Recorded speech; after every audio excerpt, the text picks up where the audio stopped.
Hello, everyone. Welcome back to Coaching the Bible. This is episode 238, season 5, episode 25. I hope you had a wonderful 2 weeks. It was a week away. The holidays were celebrated. The holiday of Passover, Pesach was celebrated. Other holidays are celebrated as well. And we skipped a week. We took a week off.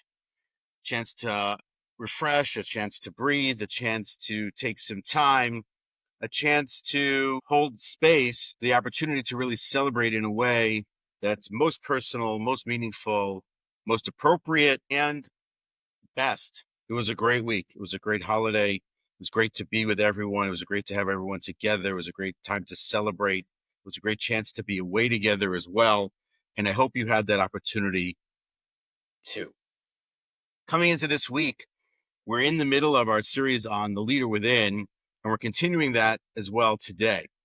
The leader within as a series is a concept of the inner thinking, the inner emotion, the inner space that the leader holds for themselves while it is that they're trying to lead, how they build and how they work and how they continue to mold and shape themselves as a leader in the space when they're actually leading at the same time.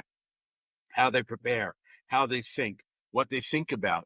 It's an enormous set of ideas and principles that isn't born in a single day. And part of the reason why that's true is there are going to be days when a person is a leader when that day is hard. I would imagine many of those days are going to be hard. But some of those days are what you might call the hardest day. And how do you lead on the hardest day? And that is the subject of this week's presentation, this week's podcast, Coaching the Bible, episode 238, Leadership on the Hardest Day. The weekly portion this week is known as Shmini in the book of Leviticus. And as I mentioned, when we started the book of Leviticus a few weeks ago, there's very little narrative in here. There's 2 stories in the entire volume known as Leviticus. And so when it is the case that both of those come up, it almost forces the conversation to steer in the direction of those narratives, because the narratives give us insights into the characters and the personalities and the people, and perhaps we learn the most from them. That doesn't diminish or decrease the value of the lessons and the leadership and the skills and all that we can bring out of distilling and the principles that are in the book. But the narratives are what they are. And so in the book, in this portion, in this section of the Bible, we have the very famous story of the death of the 2 sons of Aaron at the day of the coronation of the tabernacle of the Mishkan, we mentioned many, many times in the book of Exodus. We're going to dive into there because that is one of the hardest days in the 40 years in the desert. So let's dive in together. The reality of a leader and leadership is that it's not just about strategies and systems. It is very much about showing up when every part of you wants to simply just disappear. And in this week's section, as I mentioned, we see Aaron again just moments after perhaps the greatest moment of his public leadership. He's been at this for decades as a leader for the people back in Egypt. He then steps forward as the number 2 man at the right hand of Moses. He's the speaker for Moses in Egypt. He's a power player. We saw him. We talked about him in the story of the golden calf. There's a lot about Aaron. He's worth a set of conversations because I think on some level, as much as he's a public figure, he does a little bit float under the radar. There's a ton that can be distilled and learned from the personality, the person known as Aaron. And here, the Mishkan, this incredible temple tabernacle that the people helped to build, that Moses helped to build, that Bezalel and Aholiab helped to build, that is now being consecrated. It's an inspired moment. The divine presence descends, triumph. Whereas before it was the divine presence on the mountaintop, now it's a divine presence in the camp. This place is open for business. It's ready to go. Everyone's excited. They fall on their faces. They're awed by the moment of divine fire. And then unspeakable tragedy. Unspeakable tragedy. His 2 sons Nadav and Avihu die suddenly and not so inexplicably. They bring a foreign fire. They do something that is beyond the scope of the ceremony that was to be done there. Inspired. They wanted to do something more. There's a whole host of ways to explain it. We've talked about it before on this portion in previous years, and they die on the spot. And so what was this highest of high moments is now this tragic moment in a split of a second, in a flash. And Aaron in that moment says nothing. He is silent. We talked at length about silence specifically as a power last year in season 4 of Coaching the Bible, specifically again on this portion. Aaron is silent. And instead of focusing in on the idea of the power of silence and how silence is an incredibly unique tool for a leader, I want to think about what that silence represents. The silence as a symptom of a larger construct, of a larger approach, of a larger method of showing up for the leader on some of the hardest days. Because I don't know that silence is the answer, but in the case of Aaron, because he's carrying everything at once, he has the weight of his public responsibility. He has the collapse from this personal high joy moment. He has an absence of clarity or explanation for what just happened. He has the eyes of a nation looking at him for something. Are they looking for his strength? Are they looking for his compassion? Are they looking for his emotion? Are they looking for his breakdown? Are they looking for his leadership? And so he doesn't speak, but he still leads. And so as much as this is about silence, I don't think it's about silence. It's about the moments when your identity, your responsibilities, and your grief collide, and what leadership looks like when there are no words, or when words fail, when words won't be enough to convey what needs to be conveyed in that moment. And this is very much about the leader within. What does the leader do in that moment? How does the leader hold themselves in that moment? Emotionally, spiritually, physically? How do they show up in those spaces? So real leadership, I think, very much shows up not when things are clear or when things are calm, but when everything really has gone off script, when everything breaks down, and yet everyone is still watching. That's very much here. And so ask yourself this question. You're a leader, as we talk about a lot in your business. You lead a team, you lead a company. You're a leader in your community, religious figure, communal leader, whatever that is. You lead in your home, and you're under enormous, unbearable emotional strain, pressure, stress, anxiety, tension. That could be grief, as is the case of Aaron. It could be something else. Financial struggle. It could be pain or suffering. Someone's going through something. It could be you're simply not where you want to be, and it's now weighing very heavily on you. Maybe you were working on something for an extended period of time and it fails, and now you're bereft. You're lost. You have no idea where to go. How do you maintain your dignity when everything else is basically shattered? How do you lead while you're grieving that space? And how do you know then, in the case of Aaron or someone else, when to speak and when to stay silent? When saying something is the message and when silence is the message. And so I think it's interesting to start here this conversation around the difference between how Moses handles this moment and how Aaron handles this moment. Now, we've seen this a couple of times already in the Bible, and now we're seeing it again. As I said earlier on in this presentation and mentioned again a few weeks ago when we talked about the golden calf story, I do think Aaron is worth a much larger, more comprehensive study as a personality, because I think, again, a lot of what's going on with him as a number 2 maybe falls to the wayside. So he is silent. The commentaries tell us all kinds of things about Aaron's silence in that moment.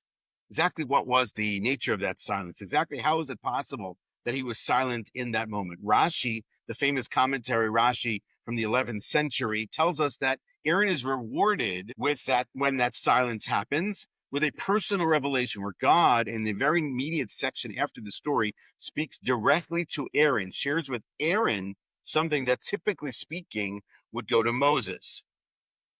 On some level, then, Aaron's silence isn't just an emotional response out of shock, but it's actually a considered response out of restraint. Aaron could have done all kinds of things at that moment. Aaron's decision, his choice, is to hold. That isn't to say that he's not shocked. It's not to say that he's not floored by this moment. Everyone and anyone would be. It's just that in the immediate moment, his first move is not tears. It's not yelling. It's not moving even. It's silence. I want to say that it's some sort of an idea about his spiritual presence. He didn't protest. He didn't perform. He absorbed the moment. He stayed in the space of the public leadership space he held. Maybe he felt or considered that that was the right response. If the Rashi idea that he's rewarded for it is the case, then maybe it was the right response. But certainly everyone's eyes are on Aaron at that moment. If they can somehow pull their eyes off of what they just witnessed in the tabernacle itself with the death of these two deeply religious, deeply spiritual, deeply holy individuals, the sons of Aaron. Contrast that for just a second with Moses' response in that moment. This is not to denigrate or diminish or really anything other than simply to compare. Right after the two men die, Moses tells us and tells Aaron, this is what God meant, that I will be sanctified by those closest to me. Me is a capital F, that being God. It appears to be that Moses on some level is trying to comfort Aaron in that moment.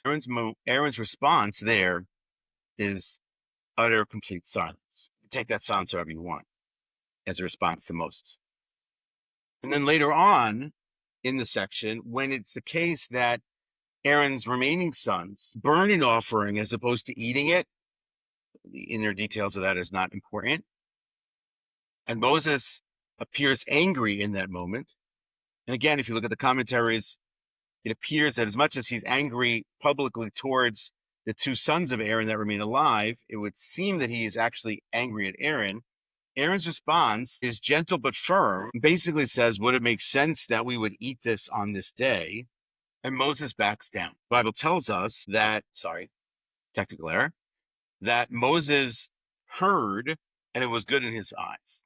So essentially, Aaron silences Moses twice, once with quiet strength and one with quiet clarity. And so what we have to appreciate here from the leader, and for you as a leader, is that when these losses strike, when pressure rises, people are looking to the leader for anchoring. They're looking for the leader to hold space, to hold things together so that they are given space and permission to react. Moses reacts in both of those moments. Aaron holds. Again, it's not about better or worse. It's about the tension between what might be viewed as an expressive leadership versus an embodied leadership.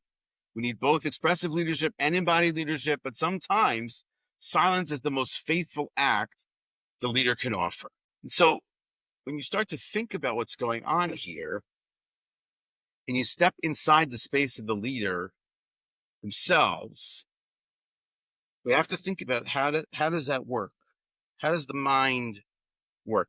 Where do leaders go in those spaces? It's not our immediate thought, but we're looking for something from them.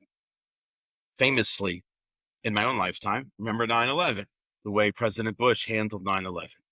The moment he's told about the attacks at the Trade Center, the look on his face, but he holds the moment.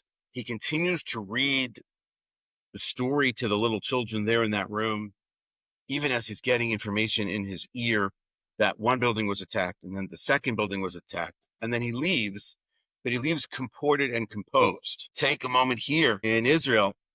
After October 7th, the prime minister has been consistently castigated and criticized for the nature of his emotional response to what happened on the 7th, to his level of responsibility and culpability for the 7th, to the families of the hostages, to the families of those who were killed that day and those who have been killed since. There's a balance that has to be there. And the people are looking to the leader in that moment. And so in the moment of crisis, the leader is more than just a decision maker. They become more of a mirror or a container and the symbol for the people. Their presence is the leadership, not their words. And that presence, the ability to have that level of emotional mastery of how to manage, handle that situation, is through intense and incredibly powerful internal discipline. Aaron's ability or Aaron's reaction in that moment, Aaron's silence in that moment, I will suggest, is not forged only in that moment. I think there's something that gets him to that space, that builds him into that space. It's an emotional mastery, I think, on some level. It's a layered and active process. Again, it happens naturally, it's organic, it's immediate, but I think there's something that builds to get the person to that space. It can happen randomly, I think, for sure. I don't know, or I'm not sure 100% that that's the case with Aaron, nor do I think that that necessarily has to be the case with most leaders. We can prepare for these moments. We can be ready on some level for these moments through a set of key psychological frameworks that help unpack what's happening when the leader shows up on the hardest day. Number one is something that's called emotional containment. Emotional containment is the leader's ability to absorb and regulate collective anxiety without projecting it out. It's not that the leader lacks emotion or that there's an absence of emotion, it's that the leader is holding emotion in a way that stabilizes other people. In the case of Aaron, he is controlling and holding his emotion and staying silent. He's not shutting down. He's containing something that for most people understandably would be explosive in that moment. And in so doing, it prevents some further blowback or some further chaos that might come. It perhaps buys time and a level of calm for others to begin processing. That's hard. The leader has to do that. It's hard to do that, but the leader has to do that. And by so doing, containing their own, holding their own emotion, they give space and psychological space and safety to the others to react. Number two, I think, is what's called emotional labor. Emotional labor is the act of managing one's own emotions related and the emotional climate of others in the service of the role. You get bad news as the leader. You get a bad financial report. The sale doesn't go through. The project crumbles, fails, and the leader masks their fear to project some level of confidence, regulating their own personal grief in that moment to create the space of others. Aaron is still dressed in the garments of the high priest.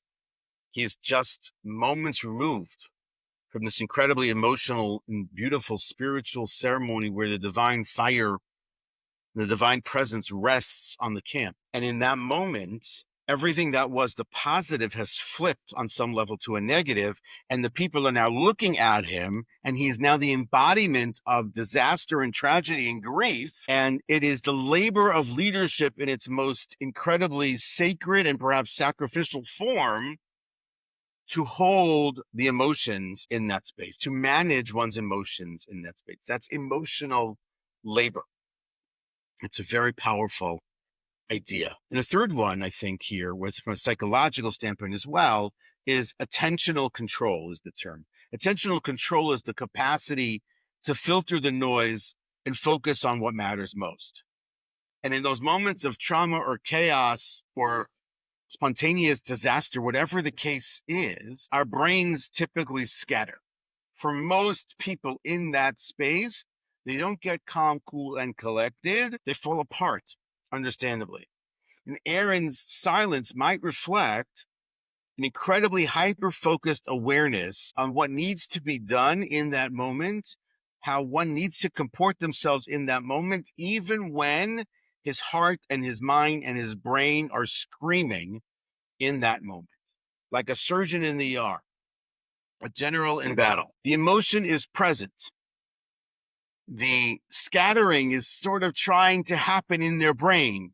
And somehow they're able to hold it together, and their actions take precedence in the moment and overwhelm the scattering and the crazy and the emotion that's going on in that space. Controlling one's attention, appreciating the nature of holding one's emotions in that space. Powerful business. And here's one more. When people grieve, there is a variety of ways in which people grieve. And there's a concept called the dual process model of grief by Strobe and Shute, 1999. And in the dual process model of grief, it has two pieces to the puzzle of grief at the same time. There's loss-oriented part of the grief, which is the feelings, the mourning, the emotional pain. And then there's the restoration-oriented part, which is the functioning and the doing and the adjusting. Those two things are happening for many people at the same time. And for a lot of other people, one is happening while the other one is not. In the case of leaders, they have to operate in both spaces. They move between the grief and the responsibility. They move between having to do something and having to be emotional in that space. I remember years ago, pretty sure, an interview with Rudy Giuliani, years after 9/11, when he talked about how he showed up in public on that day and the days that followed, and how he handled himself in private. Now, dismiss Rudy Giuliani, the version of him today, and focus back in on the mayor of America in 2001. Almost positive, he talked about the idea that he had to hold it together in public, and in private, he had the space to break down. Because the great leader has to move between being loss-oriented and being restoration-oriented. Loss-oriented is the grief, is the emotion, is the pain. Restoration-oriented is continuing to perform, continuing to show up, continuing to carry out the task, even while the person on the inside is collapsing. That silence isn't denial. That silence is leadership. It's a channeling of the grief into meaning, into action, at least for now. You have to embody the space of the leader, even when you don't want to. You have to embody the space of the leader because everyone is expecting you to and needs you to. It's not passive. The silence isn't passive. The silence is a mode of operation that allows everyone else to move forward. It's a high functioning, incredibly sophisticated level of emotional mastery that is, I think, very much deeply human in the space of unbearable pain. And great leaders have to learn this and not deny it, but have to carry it with them for the sake of everyone else. You can look at wider psychology, the philosophy, all kinds of things. But this is a choice. His silence is a choice. It's a very high level of spiritual and emotional intelligence, an incredibly high level of leadership. So you as the leader, when you're working on yourself in this moment, in this space, and you're thinking about this, you're thinking about building the leader within. Because what shows up on the outside, what shows up in that silence, what shows up in that moment, what shows up for President Bush at the time of 2001, what shows up for Giuliani at the time of 2001, I don't think is forged in that moment. And it doesn't have to be. That sacred silence is not inaction. It's, as I've said, grounding yourself when the world is shaking, holding your presence so that others can breathe, choosing your words with real reverence and not just purely with reaction. And so what's the toolkit then for the leader in this space? What do we have to do to get ourselves ready for these hard moments? Because they're going to come. And so here's what I think. Number one, and this I used to do with students and I do with clients. Practice what I'll call micro presence under pressure. Think of it the following way. Everyone is going to look for someone in a high moment of anxiety, stress, tension, who's going to give them permission to be emotional, permission to be nervous, permission to be shocked, angry, anxious, permission to share their emotions and their feelings. And the most important person in that room is the one who makes everyone else feel seen. That person is you. You have to signal stability in that moment. And so when that crisis strikes, you can be still. You can be emotional if you want. I'm sure there is a well-placed word or four-letter word or something that you could drop there, which I don't recommend perhaps, but understandable. You need to be that. You don't have to be everything, but you need to be that. And so what can you do in those moments and in practicing it is you can make eye contact. You can look across the room. You can breathe, but breathe slowly. Don't say too much. Stay calm, not cold. You need to be present and not panicked.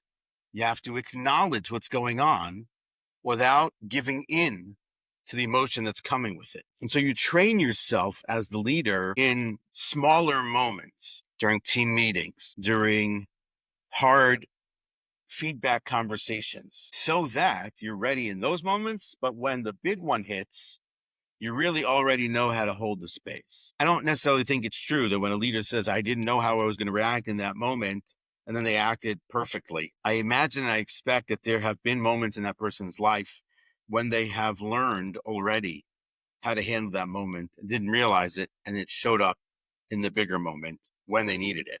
And so when crisis strikes, you can go still and you can be present and you can be stable for everybody else because you know what to do. It's learned. Number 2, this comes from Coach Bill Campbell, who is the $1 trillion coach. I mentioned him a number of times. He coached all the most famous CEOs of all the biggest companies at Silicon Valley. And he says, feel everything, but don't act on everything you feel. You're allowed to feel pain. You're allowed to feel rage. You're allowed to feel heartbreak. But you as the leader cannot make that someone else's burden. They have their own. They're not the leader. They're not required to carry weight and water for everybody else in those moments. That's your job as a leader. So how do you practice that? How do you work on that? Practice, again, is in the quieter moments. If you have a few moments in a incredibly hard, difficult day, to step back, write something down, step into a side room and let off a little bit of emotion. No one has to see it. You can create check-ins with trusted confidants, people on your team who really know you, who you can step into space with, and you don't have to let it out. They know it and you know it. But you do have to hold back when your emotion is for you and not for the room. And you have to know when it's personal as opposed to for everyone else that surrounds you. And now you have to learn how to channel this into the right space that's balanced. This is about choosing that sense of maturity, finding the right moment to share and not dumping your business in the room. To channel that personal into the space of the communal. And find the words that might resonate and feel good for you, but perhaps more importantly are the words that need to resonate and feel for everybody else that's present. Again, this is about practice. Number 3 here is finding rituals or things that you can do in a very quick moment that anchor you, that hold you, that pull you back in.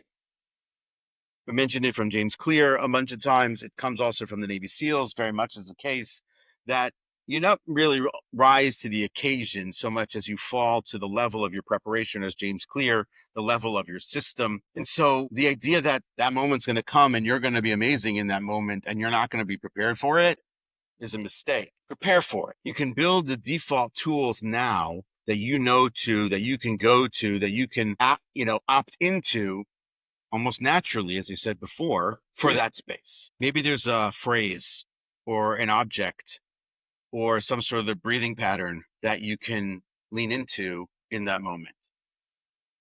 Maybe there is the ability for you to stop for a few moments every day and just be silent or still. It doesn't have to be awkward. It can just be between meetings. It can be in the morning, early, late in the evening. It's some sort of a meditative practice where you can check in with yourself, check in on your mind, check in on your body, check in on where you are, how balanced you feel. As I said, I don't think Aaron got lucky, quote unquote, in picking silence here. I think he learned over time how to get there. Just going to add 2 more here and we'll finish it out.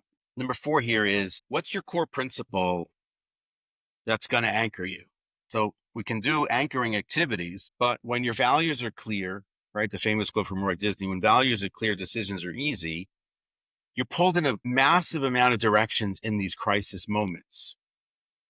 But if you've already decided, you already know what matters most, you really can lean into and you can lead without flinching. So what's that North Star for you right off the top? Is it service? Is it dignity? Is it responsibility? What's the thing that's going to pull you, hold you together, that's going to allow you to operate in a moment when things are all haywire and crazy. Write it down, say it out loud, live it, go through the iterations, go through the motions, go through the actions. So that again, when the big moment arrives, you're already in the space. And so you rise to the level of the preparation, not to the level of the pressure. And when you pre-decide what the values are, then you can act from within without hesitation. The last one, I thought I saw this somewhere. I think it's true as a coach's rule. I love it. And if it's not owned by anybody else, I want to own this. The best leaders don't fake it, but they don't bleed in the boardroom either. The best leaders don't fake it, but they don't bleed in the boardroom either. This is what I mean. You can recalibrate privately, but you have to lead publicly. You will have your moments to fall apart, but not, as I said before, in the space or in the moment when everyone else needs you to be strong. And so what you can do is you can prepare for that. You can know that, okay, this is going to be a really bad board meeting. This is going to be a really tough communal presentation. This is going to be a really tough local personal day. And then you're going to build in 5 minutes after to decompress. You're going to have your 2 or 3 go-to people who hold your space for your truth and your emotions without judgment. Spouse, friend, sibling, partner, whatever. And this is not about pretending. This is about leading. And this is not about confusing your honesty with public unraveling. I'm not sure it's beneficial for the world or for your people to see you bumbling, stumbling, and falling apart in them. I don't think Aaron is suppressing here. I think he is sequenced on some level. There's a time for leadership and there's a time for grief. And we have to get the order right. And so that's not in the boardroom. That's before the boardroom. That's after the boardroom. But in the boardroom, you lead in the boardroom. You lead in the spaces you have to lead. It's super hard. Leading on the hardest day is super hard. I don't know how else to say that. And so when the moment comes, and it will, you won't have time to rise to the occasion. You fall to the level of the work, the habits, the clarity, the values, the presence, the approach that you've already put into motion from before. And you can train it and you can work it. Aaron hasn't asked for this moment. He didn't ask necessarily to be a leader either. But in the silence that follows this incredible tragedy, he teaches something incredible that no speech can offer. Leadership is not always about having the right words. It is sometimes about becoming the kind of person whose presence is enough. To finish it out with a quote, as we always do, from Martin Luther King Jr. The ultimate measure of a man is not where he stands in moments of comfort, but where he stands at times of challenge and controversy. That is coaching the Bible. That is the leadership within. That is episode 238, leadership on the hardest of days. I hope you enjoyed the episode. If you did, by all means, share with somebody else. Something that I said that resonated with you, by all means, let me know. I appreciate you staying with me. It was a very long episode, staying with me all the way to the end. Look forward to seeing you next week.